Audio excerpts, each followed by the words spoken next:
ஓம் சாந்தி. அவ்யக்த முரளி 30-1-1979. அவ்யக்த பாப்தாதா, மதுபன். அனைத்து பந்தனங்களிலிருந்தும் விடுபடுவதற்கான வழி. இன்று பாப்தாதா அனைத்து வெகு காலத்துக்கு பிறகு கண்டெடுக்கப்பட்ட அன்பான குழந்தைகளை பார்த்து மகிழ்ச்சி அடைந்து கொண்டிருக்கிறாங்க. எப்படி பாப்தாதா தொலைவான தேசத்திலிருந்து குழந்தைகளை சந்திப்பதற்காக வராங்களோ, அதே மாதிரி குழந்தைகளும் தொலைவான தேசங்களில் இருந்து தந்தையை சந்திக்க வராங்க. இந்த ஆன்மீக சந்திப்பு, அதாவது தந்தை மற்றும் குழந்தைகளுக்கு இடையேயான சந்திப்பு கல்பத்தில் இந்த சங்கம யுகத்தில் மட்டும்தான் ஏற்படுது. இப்பொழுது இல்லை அப்படின்னா ஒரு பொழுதும் இல்லை. பாப்தாதா விசேஷமாக அனைத்து குழந்தைகளின் தாரணைகளை பார்த்துட்டு இருக்கிறார். காதால் கேட்பதை பல ஜென்மங்களாக செய்தே வந்திருக்கீங்க. ஆனால் இந்த ஆன்மீக ஜென்மத்தில், அதாவது பிராமண வாழ்க்கையின் விசேஷமே தாரணை சொரூபம். அப்படி பாப்தாதா ரிசல்ட்டை பார்த்துட்டு இருந்தாங்க. ஒவ்வொரு பிராமண குழந்தையும் காரியம் செய்வதற்கு முன்பு திரிகால தரிசி நிலையில் நிலைச்சிருந்து 3 காலங்களையும் தெரிந்தவராகி காரியத்தின் முதலிடை கடையின் நிலைகளை தெரிந்து செயல்களை செய்கின்றனரா? மேலும் காரியங்களை செய்யும் நேரத்தில் பார்வையாளர் நிலையில் நிலைத்திருந்து தனது பங்கை செய்கின்றனரா? அந்த மாதிரி தனது பங்கை செய்கிறவங்க தற்சமயத்திலும் மற்றும் எதிர்காலத்திலும் பூஜைக்குரியவராகி அநேக ஆத்மாக்களுக்கு முன்பு உதாரணமானவராக ஆகிறார். அப்படி திரிகால தரிசி நிலை, பார்வையாளர் நிலை மற்றும் உதாரண ரூபம் என்ற இந்த 3 நிலைகளில் தற்பொழுது எதுவரை வந்து சேர்ந்திருக்கீங்க அப்படின்னு பாபா கேட்குறார். எப்படி சாக்கார தந்தையை பார்த்தீங்க, அதே மாதிரி தந்தையை பின்பற்றுறீங்களான்னு கேட்குறாங்க. ஒவ்வொரு காரியத்தையும் திரிகால தரிசியாகி செய்கிறதுனால ஒரு பொழுதும் எந்த ஒரு காரியமும் பாவ காரியமாக ஆக முடியாது. எப்பொழுதும் நல்ல காரியமாக இருக்கும். திரிகால தரிசி ஆகாத காரணத்தினால தான் வீணான காரியம் அல்லது பாவ காரியமாக ஆயிடுது. அதே மாதிரி பார்வையாளர் நிலையில் நிலைத்திருந்து காரியம் செய்கிறதுனால எந்த ஒரு காரியத்தின் பந்தனத்திலும் கட்டுண்டு ஆத்மாவாக ஆக மாட்டாங்க. காரியத்தின் பலன் உயர்ந்ததாக இருக்கக்கூடிய காரணத்தினால கர்ம சம்பந்தத்தில் வருவாங்க, பந்தனத்தில் அல்ல. எப்பொழுதும் காரியம் செய்து கொண்டிருந்த போதும் விலகியவராக மற்றும் தந்தைக்கு அன்பானவராக அனுபவம் செய்வாங்கங்கிறாங்க பாபா. அந்த மாதிரி விலகிய மற்றும் அன்பான ஆத்மாக்கள் தற்சமயத்திலும் அநேக ஆத்மாக்களுக்கு முன் ஒரு உதாரணமாக, அதாவது எடுத்துக்காட்டாக ஆகிறாங்க. அந்த மாதிரி ஆனவங்களை பார்த்து அநேக ஆத்மாக்கள் தாமும் கர்மயோகி ஆகிடுறாங்க மற்றும் எதிர்காலத்திலும் அவங்க பூஜைக்குரியவர்களாக ஆகிறாங்க. அந்த மாதிரி தந்தைக்கு சமமாக ஆகியிருக்கீங்களா அப்படின்னு பாபா கேட்குறாங்க. பந்தனத்திலிருந்து விடுபட்ட ஆத்மா ஆகியிருக்கீங்களா? அனைத்து சம்பந்தங்களையும் தந்தையோடு இணைப்பது அப்படின்னா அனைத்து பந்தனங்களில் இருந்து விடுபட்டவராக ஆவது. அநேக பிறவிகளின் அநேக விதமான பந்தனங்களை முடிப்பதற்கான சுலபமான சாதனம் தந்தையிடம் அனைத்து சம்பந்தங்களையும் வைத்துக்கொள்வது. ஒருவேளை ஏதேனும் பந்தனத்தை அனுபவம் செய்கிறீங்க அப்படின்னா அதற்கான காரணம் தந்தையிடம் சம்பந்தம் வைக்கலை. அப்படி இதுவரையிலும் எந்த விதமான பந்தனம் இருக்குது அப்படிங்கிற ரிசல்ட்டை பாப்தாதா பார்த்துட்டு இருந்தாங்க. முதலாவது, தேகத்தினுடைய பந்தனத்திற்கான காரணம் ஆத்மீக சம்பந்தத்தை தந்தையோடு இணைக்கலை. தந்தையினுடைய நினைவு மற்றும் ஆத்மீக சொரூபத்தின் நினைவின் தாரணை ஏற்படலை. முதல் பாடமே பலகீனமாக இருக்குது. நொடி பொழுதில் தேகத்திலிருந்து விலகியவர் ஆவதற்கான பயிற்சியானது நொடி பொழுதில் தேகத்தின் பந்தனத்திலிருந்து விடுபட்டவராக ஆக்கிடுது. சுவிட்ச் ஆன் செய்யப்பட்டது அப்படின்னா உடனேயே முடிந்தது. அப்படி அறிவியல் சாதனங்கள் மூலமாகவும் பொருட்கள் நொடி பொழுதில் மாற்றம் பெற்றிடுது இல்லையா? அதே மாதிரி அமைதியினுடைய சக்தி மூலமாகவும் ஆத்மீக சம்பந்தத்தின் மூலமாகவும் பந்தனம் அழிஞ்சு போகுதுங்கிறாங்க பாபா. இதுவரையிலும் ஒருவேளை முதல் நிலையான தேகத்தின் பந்தனத்திலேயே இருக்கிறாங்க அப்படின்னா என்னன்னு சொல்றது? இன்னும் முதல் வகுப்புல தான் இருக்கிறாங்க. எப்படி சில மாணவர்கள் பலகீனமாக இருக்கிற காரணத்தினால சில வருடங்கள் ஒரே வகுப்பிலேயே இருக்கிறாங்க. ஆகையினால யோசித்து பாருங்க, ஈஸ்வரிய படிப்பின் கடைசி நேரம் நடந்துட்டு இருக்குது. ஆனால் இதுவரையிலும் தேகத்தின் சம்பந்தத்தின் முதல் கட்டத்திலேயே இருக்கிறாங்க. அந்த மாதிரியான மாணவர்களை என்னன்னு சொல்றது? எந்த வரிசையில் வருவாங்க? அடையக்கூடியவர்களின் வரிசையிலா அல்லது பார்க்கக்கூடியவர்களின் வரிசையிலா? ஆகையினால இதுவரையிலும் முதல் வகுப்பிலேயே அமர்ந்திருக்கவில்லையே அப்படின்னு கேட்குறாங்க பாபா. மற்ற தர்மத்தில், அதாவது தாரணையில் நிலைத்திருப்பது சகஜமாக இருக்குதா அல்லது சுய தர்மத்தில் நிலைத்திருப்பது சகஜமாக இருக்குதா அப்படின்னு கேட்குறாங்க பாபா. சுய தர்மம் அப்படின்னா உடலற்ற நிலை, அதாவது ஆத்மீக ஸ்வரூபம். பிற தர்மம் என்பது தேக ஸ்வரூபம். எது சகஜமாக அனுபவமாகுது? எப்படி பெயர் சகஜ ராஜயோகி அப்படின்னு இருக்குதோ அதே மாதிரி அனுபவம் ஆகுதா அப்படின்னு கேட்குறாங்க பாபா. அல்லது பெயர் மற்றும் காரியத்தில் வித்தியாசம் இருக்குதான்னு கேட்குறாங்க. இரண்டாவது பந்தனம் மனதின் பந்தனம். இந்த மனதின் பந்தனத்துக்கான சாதனம் சதா மன்மனாபவ என்றிருப்பது. இந்த முதல் மந்திரத்தை எப்பொழுதும் வாழ்க்கையில் அனுபவம் செய்கிறீங்களா அப்படின்னு பாபா கேட்குறாங்க. எப்பொழுதும் ஒரு தந்தையை தவிர வேறு எவரும் இல்லை அப்படிங்கிற இந்த முதல் வாக்குறுதியை நிறைவேற்றுவது அப்படின்னா மனதின் பந்தனத்திலிருந்து விடுபடுவது. ஆகையினால முதல் வாக்குறுதியை நிறைவேற்ற முடியுதுதான் இல்லையான்னு பாபா கேட்குறாங்க. சொல்ல மட்டும் முடியுதா அல்லது செயல் வடிவத்திலும் நிறைவேற்ற முடியுதா? நிறைவேற்றுவது அப்படின்னா அடைவது. எதுவரையில் பந்தனத்திலிருந்து விடுபட்டவர் ஆகியிருக்கிறோம் அப்படின்னு இதையும் சோதனை செய்யுங்கன்னு பாபா சொல்கிறாங்க. எப்பொழுதும் அனைத்து ஈர்ப்புகளில் இருந்தும் விலகி ஒரே ஈடுபாட்டில் மூழ்கி இருக்கீங்களா? ஒரே ரசனையில் இருக்கீங்களான்னு கேட்குறாங்க பாபா. ஆடாத அசையாத நிலையில் இருக்கீங்களா அல்லது மேலே கீழே ஆட்டம் காண்கிறீங்களான்னு கேட்குறாங்க. ஒருவேளை இதுவரையிலும் சஞ்சலமாகவே இருக்கீங்க அப்படின்னா என்னன்னு சொல்கிறது? இதுவரையிலும் சிறிய குழந்தையாகவே இருக்கீங்க மற்றும் நிலையோ வானப்பிரஸ்தத்தினுடையதை வந்தடைஞ்சிருச்சு.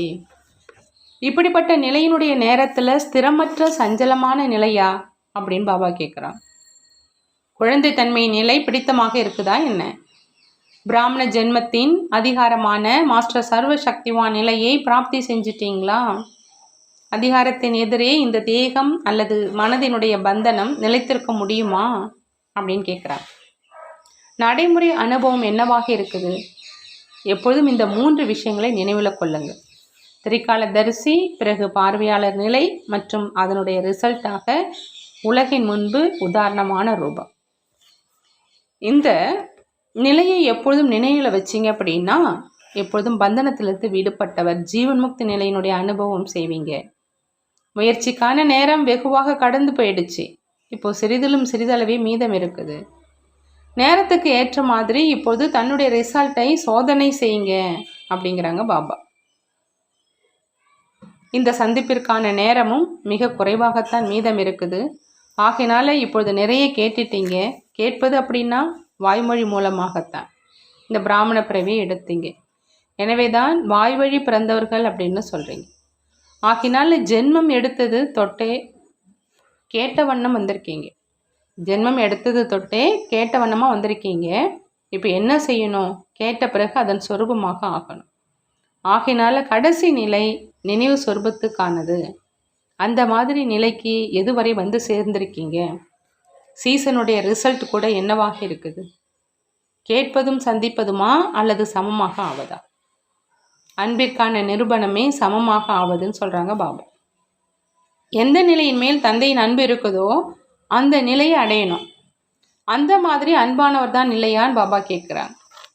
எப்பொழுதும் தன்னுடைய சம்பூர்ண சொரூபத்தை எதிரில் வைப்பதன் மூலம் மாயாவை எதிர்கொள்வது மிகவும் சுலபமாக ஆகிடும். பாப்தாதா இந்த ரிசல்ட்டை தான் பார்க்க விரும்புகிறார். இந்த ரிசல்ட்டை நடைமுறையில் கொண்டு வருவதற்காக விசேஷமான தாரணைகளை நினைவில் வைங்க. முதலாவதாக இனிமைத்தன்மை மற்றும் இரண்டாவது பணிவு. இந்த விசேஷமான 2 தாரணைகளால் எப்பொழுதும் உலகத்துக்கு நன்மை செய்பவர் மகாதானி வரதானியாக ஆயிற்று. மேலும் சகஜமாகவே அன்பிற்கான நிரூபணத்தை கொடுக்க முடியும். இப்போ என்ன செய்ய வேண்டும் அப்படின்னு புரிந்துதான் கேட்குறாங்க பாபா. இதைத்தான் செய்யணும் மற்றும் சிலவற்றை விடவும் வேணும். எதை விடணும்? ஞானம் நிறைந்த ஆத்மா ஆன காரணத்தினால பக்தியினுடைய சமஸ்காரமான யாசிப்பவராகி கேட்பதை அல்லது வெறும் தந்தையின் மகிமை மற்றும் கீர்த்தனை பாடுவதை மனம் மூலமாக இங்கும் அங்கும் அலைவதை, தன்னுடைய பொக்கிஷங்களை வீணாக இழப்பதை, இவ்வாறான பழைய சமஸ்காரங்களுக்கு நிரந்தரமாக முடிவு கட்டுங்க அப்படின்னு பாபா சொல்கிறாங்க. அதாவது பழைய சமஸ்காரங்களை அழித்திடுங்க, இதுதான் விடுவது. இப்போ என்ன செய்யணும் மற்றும் என்ன விட வேண்டும் அப்படின்னு புரிந்ததா அப்படின்னு பாபா கேட்குறாங்க. ஞானம் நிறைந்த ஆத்மா அப்படின்னா வெற்றி அடைபவராக ஆகிறது. நல்லது. அந்த மாதிரி நொடு பொழுதில் சுயமாற்றம் செய்யக்கூடிய, சுயமாற்றம் மூலமாக உலக மாற்றம் செய்யக்கூடிய அனைத்து பந்தனத்திலிருந்து விடுபட்டு எப்பொழுதும் யோக சொர்பமான பந்தனமற்ற வாழ்க்கை உள்ள பாப்தாதாவுக்கு அன்பான, அதாவது சமமாக ஆகக்கூடிய, அந்த மாதிரி எப்பொழுதும் வெற்றி ரத்தனங்களாக இருப்பவர்களுக்கு பாப்தாதாவின் அன்பு நினைவுகள் மற்றும் நமஸ்காரம். நாமும் நம்மளுடைய பாப்தாதாவுக்கு அன்பு நினைவுகள் மற்றும் நமஸ்காரம் செய்வோம். பாட்டிகளோடு அவ்யக்த பாப்தாதாவினுடைய சந்திப்பு. எப்பொழுதும் தன்னை பதமா பதம்பதி அப்படின்னு நினைக்கிறீங்களான்னு பாபா கேட்குறான். யார் ஒவ்வொரு அடியிலும் பல மடங்கு வருமானத்தை சேமிப்பு செய்கிறாங்களோ அவங்க என்னவாக ஆகிட்டாங்க? பதமாபதி, பதம்பதி ஆகிட்டாங்க இல்லையா?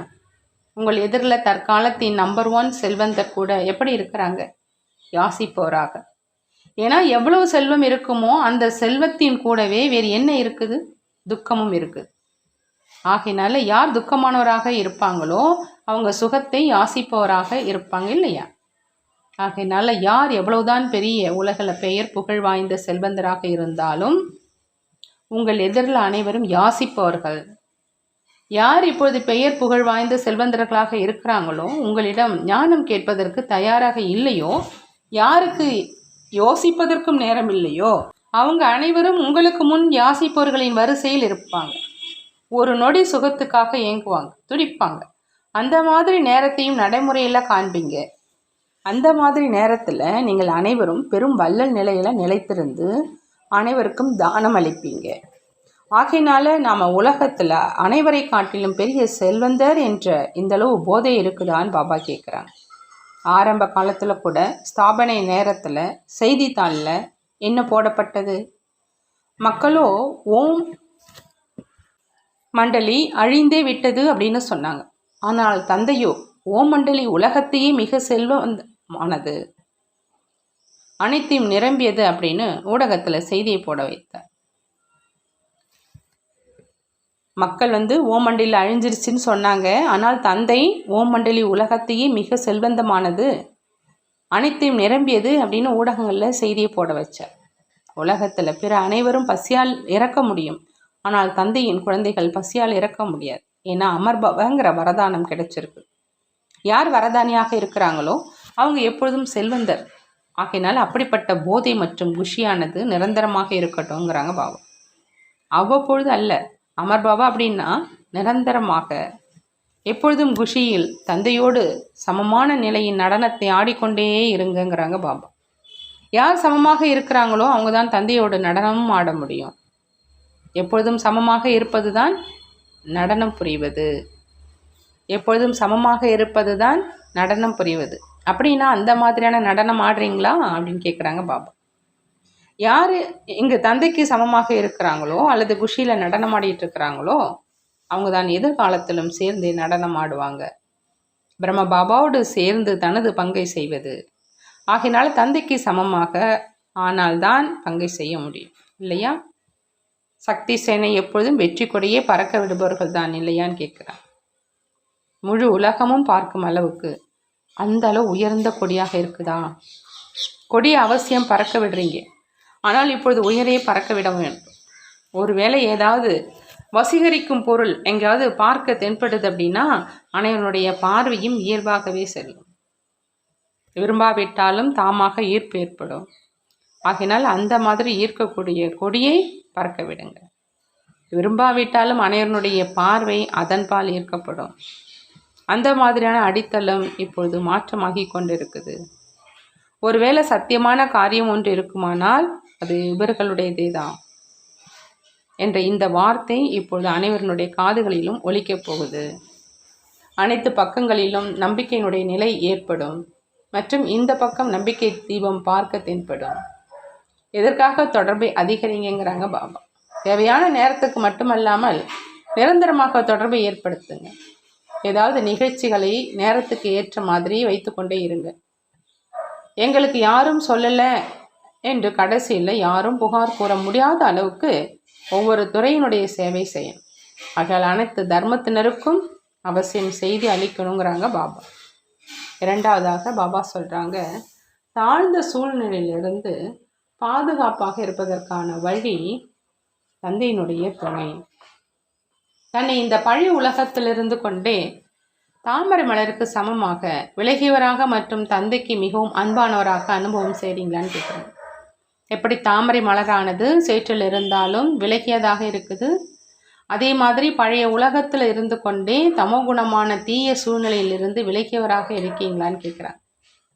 தமோகுணமான சூழ்நிலையின் பாதிப்பு ஏற்படவில்லையே. யார் எப்பொழுதும் தந்தையை தன்னுடைய துணைவனாக ஆக்குகின்றார்களோ மற்றும் சாட்சியாக்கி தனது பங்கை செய்கிறார்களோ அவங்க எப்பொழுதும் விலகியவராக இருப்பாங்க. எப்படி வாட்டர் ப்ரூஃப் இருக்குது இல்லையா? எவ்வளவுதான் தண்ணீர் பட்டாலும் ஆனால் ஒரு துளி கூட அதன் மீது பாதிப்பை ஏற்படுத்தாது. அதே மாதிரி எப்பொழுதும் மாயா ப்ரூஃப் ஆக இருக்கீங்களா அல்லது மாயாவின் பாதிப்பு ஏற்படுதா அப்படின்னு பாபா கேட்குறாங்க. எப்போ தந்தையின் துணையை தவிர்க்கிறீங்களோ அப்போதான் பாதிப்பு ஏற்படுது. நீங்கள் தனித்திருப்பதை பார்த்து மாயாவும் தன்னுடைய தாக்குதலை செய்து இப்பொழுதும் உடன் இருந்தீங்க அப்படின்னா மாயாவுடைய தாக்குதல் ஏற்பட முடியாது. அனைத்து குழந்தைகளுக்கும் மாயாவை வென்றவர் ஆவதற்கான வரதானம் இருக்குது. ஆனால் மாயாவை வென்றவர் ஆவதற்காக சோதனைத்தாலும் ஏற்படும் இல்லையா?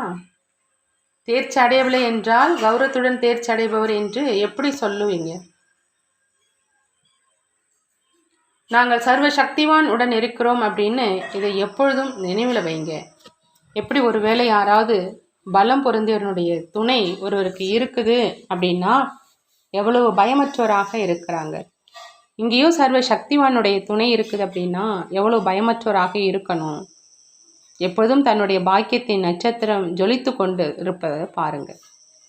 உலகத்தினர் இன்றளவிலும் உங்களுடைய பாக்கியத்தை வர்ணனை செஞ்சிட்ருக்குறாங்க. ஆகினால தன்னுடைய பாக்கியத்தின் நட்சத்திரத்தை பார்த்து கொண்டே இருங்கங்கிறாங்க பாபா. மூன்றாவதா பாபா சொல்கிறாங்க, டபுள் லைட்டின் நிலையின் மூலம் மலை போன்ற காரியம் கூட பஞ்சுக்கு சமமாக ஆகும். அனைவரும் டபுள் லைட்டாக இருக்கிறீங்க இல்லையா? எந்த விதமான சுமையினுடைய அனுபவம் இருக்கக்கூடாது. இதுதான் டபுள் லைட் நிலைன்னு சொல்கிறாங்க. டபுள் லைட் அப்படின்னா புள்ளி சொரூபமான ஆத்மாவில் கூட எந்த சுமையும் இல்லை. மேலும் எப்பொழுது பரிஸ்தா ஆகிடுறீங்களோ அதிலும் எந்த விதமான சுமையும் இல்லை. ஆகினால் ஒன்று தன்னுடைய புள்ளி வடிவ நினைவிருக்கட்டும் அல்லது காரியத்தில் பரிஸ்தா சொரூபம் நினைவிருக்கட்டும். அந்த மாதிரியான நிலையில் நிலைத்திருப்பதனால எவ்வளோ பெரிய காரியமாக இருந்தாலும் செய்பவர் செய்வித்து கொண்டிருக்கிறார் என்று அந்த மாதிரி அனுபவம் செய்வீங்க. நிமித்தமானவர் என்று புரிந்து கொண்டால் டபுள் லைட்டாக இருப்பீங்க. ட்ரஸ்டியாகி நடக்கிறதுனால சுமையும் இல்லை மற்றும் வெற்றியும் அதிகம் ஏற்படும். கிரகஸ்தி அப்படின்னு புரிஞ்சுக்கிறதன் மூலம் உழைப்பும் அதிகம் மற்றும் வெற்றியும் குறைவாக ஏற்படும் சொல்கிறாங்க. ஆகையினால் எப்போதும் டபுள் லைட்டு சொரூபத்தின் நினைவின் சக்தியில் இருங்க. அப்போ மலை போன்ற காரியம் கூட கடுகு போன்று அல்ல, ஆனால் பஞ்சுக்கு சமமாக ஆயிடும். கடுகு ஓரளவு உறுதியாக இருக்கும் இல்லையா? அதை காட்டிலும் லேசானதாக பஞ்சுக்கு சமமாக, அதாவது நடக்க முடியாததும் நடந்துவிடும் அப்படிங்கிறாங்க பாபா. நல்லது. அடுத்து பாபா சொல்கிறாங்க, தன்னுடைய நிலையை சக்திசாலியாக ஆக்குவதற்கான வழி உயர்ந்த நினைவு. எப்பொழுதும் தன்னை உயர்ந்த ஆத்மா அப்படின்னு புரிந்து கொண்டே ஒவ்வொரு எண்ணம் மற்றும் காரியத்தை உயர்ந்ததாக செய்கிறீங்களா அப்படின்னு பாபா கேட்குறாங்க. ஏன்னா எப்படி நினைவு இருக்குதோ அப்படி நிலையும் தானாக ஏற்பட்டுடும். ஆகவே நான் மகான் உயர்ந்த ஆத்மா அப்படிங்கிற நினைவு இருக்குதா அப்படின்னு பாபா கேட்குறாங்க. நினைவு நிரந்தரமாக விசேஷ ஆத்மானுடையதாக இருக்குதா அல்லது போக போக சாதாரணமாக ஆயிடுதா என்று எப்பொழுதும் சோதனை செய்யுங்க. நான் பிராமணன், உலகிலேயே உயர்ந்தவன் அப்படிங்கிற தன்னுடைய இந்த பதவி நினைவு இருக்கட்டும். எப்பொழுதும் தன்னுடைய நெற்றியில் நினைவு திலகம் இடப்பட்டு இருக்கட்டும். லௌகீக முறையிலும் கூட பிராமணர் திலகம் வைக்கிறார். இந்த அடையாளமானது இப்பொழுது சங்கமயுகத்திற்கானது. ஆகையினால எப்பொழுதும் திலகம் அழியாத இருக்குதா? மாயா அழிச்சிடலையே. எப்பொழுதும் கவனம் இருக்குது அப்படின்னா நினைவு திலகம் அழியாததாக இருக்கும் அப்படின்னு சொல்கிறாங்க பாபா. நல்லது. ஓம் சாந்தி. வரதானம்: 3 சேவைகளின் சமநிலை மூலமாக செய்யக்கூடிய குணம் நிறைந்தவராக ஆகுக. 3 சேவைகளுடைய சமநிலை மூலமாக செய்யக்கூடிய குணம் நிறைந்தவராக ஆகுக. எந்த குழந்தைகள் எண்ணம், சொல் மற்றும் ஒவ்வொரு காரியம் மூலமாக சேவையில் மூழ்கி இருக்காங்களோ அவங்க தான் வெற்றி அடையிறவங்க ஆகிறாங்க. 3லும் மதிப்பெண்கள் சமமாக இருக்கணும். முழு நாளிலும் 3 சேவைகளிலும் சமநிலை இருந்தது அப்படின்னா கௌரவத்தோடு தேர்ச்சி அடைகிறவங்க அல்லது குணம் நிறைந்தவராக ஆயிடுறாங்க. அவங்க மூலமாக அனைத்து தெய்வீக குணங்களின் அலங்காரம் பார்க்க தெளிவாக தென்படும். ஒருவர் இன்னொருவருக்கு தந்தையினுடைய குணங்களின் அல்லது தன்னுடைய தாரணைகளின் குணங்களின் சகயோகம் கொடுப்பது தான் குணம் நிறைந்தவராக ஆகுது. ஏன்னா குணதானம் அனைத்தை காட்டிலும் பெரிய தானம்னு சொல்றாங்க பாபா. ஸ்லோகன்: நிச்சயம் என்ற அனுபவம் தானாக வாழ்க்கையின் அஸ்திவாரம் ஏற்படும். நிச்சயம் அப்படிங்கிற அனுபவம் தானாக வாழ்க்கையினுடைய அஸ்திவாரத்தை ஏற்படும். நல்லது. ஓம் சாந்தி. நன்றி பாபா. நன்றி.